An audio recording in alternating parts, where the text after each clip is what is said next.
lawyers who know how to fake it on an issue. I don't know of anyone up on Capitol Hill who is more knowledgeable on the subject of the environment than Al Gore.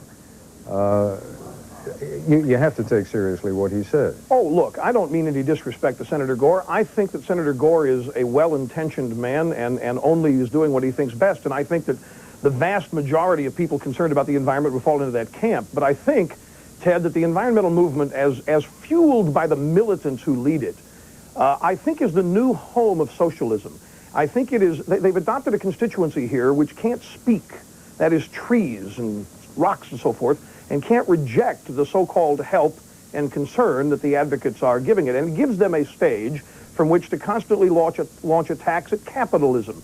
If you listen to what Senator Gore said, it is man-made products which are causing the ozone depletion, yet Mount Pinatubo has put 570 times the amount of chlorine into the atmosphere in one eruption than all of man-made chlorofluorocarbons in 1 year.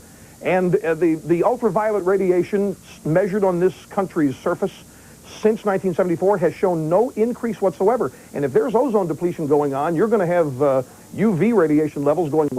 They simply aren't.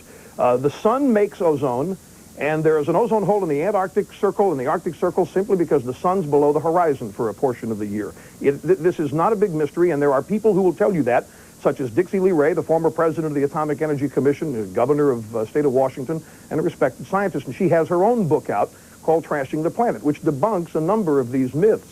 And I've talked to her about it, and I happen to prescribe with her theories. Let us give Senator Gore a chance to respond. Thanks. Senator? I'd like to respond on 2 points. First of all, on a technical point, volcanoes put chlorine in the atmosphere, but at a very low altitude. Mount Pinatubo has had an effect on the depletion of ozone, but because the particulates go up so high, now in the presence of the chlorofluorocarbons and other chemicals like bromine, they accelerate the depletion that is going on. But I wanted to get back to a more important point. Again, a matter of philosophy.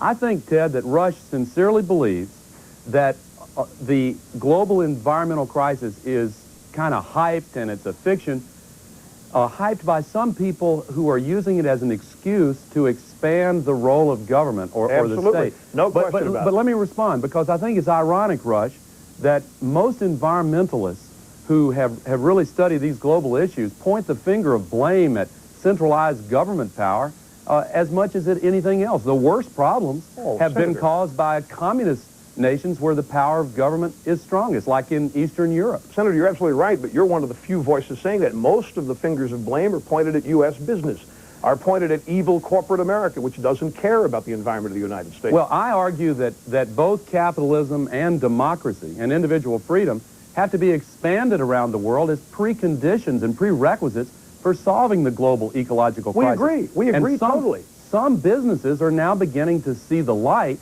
and recognize that there's a huge market worldwide opening up for the new ecologically responsible products and processes. Right. That's why but we don't do it by shutting them down, Senator. See, one of the Nobody's trying to shut them down. Well, but you may not be, but there are those who want to shut down business, who want to blame American business for the problems that we have, and they want to go back to the Stone Age and preserve everything as it is now for the rest of time. And I don't think that's workable. You may not prescribe to this, and I would suggest that maybe you, I don't want to impugn you or insult you, but as I say, I think your intentions are honorable and full bore, but I think you may not be aware of just some of the hideous leadership that we don't even know the names of these people. I mean, they're not public and who they are. Let me ask you this, Rush. Yeah. Why do you think Japanese businesses, the Kidan Ren, who is that big Japanese business organization, why do you think they have set much tougher environmental standards for Japanese corporations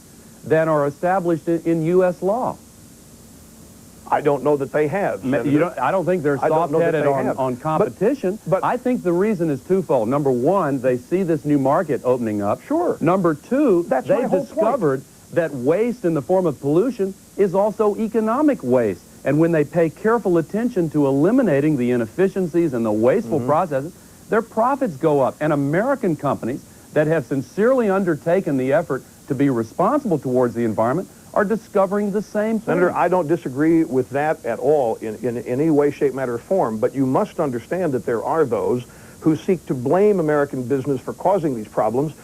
this movement that was highlighted in the setup package for the show tonight, there clearly is a movement on to take as much land back from private ownership as possible and give it back to the government so that it's off limits for private property ownership. And that, as you know, is fundamental to the American way of life. And I consider it an assault on the American way of life.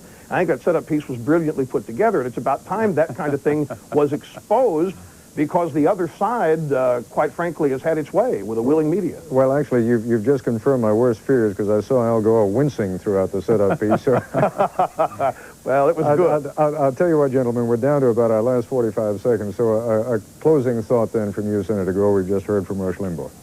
Well, there's a classic experiment in science, Ted, about a frog that's dropped in a pot of boiling water and jumps right out. When the same frog is put in a pot of lukewarm water that's slowly brought to a boil, it just sits there until it's rescued. A frog's nervous system needs a sudden jolt to get the connection. We're like that frog. We're getting the signals of ecological devastation around the world, but we're still dead in the water. The ozone hole is threatening to open up above North America, above Kennebunkport. And still, we're not reacting. But the American people want to see us take this problem seriously and do something about it. All right, Senator Gore, I thank you very much. Rush, you'll have 3 hours tomorrow afternoon to respond. There's no ozone depletion. There's no crisis. Thanks, Ted. Okay, I thank you both. Good of you to join us. I'll be back in a moment.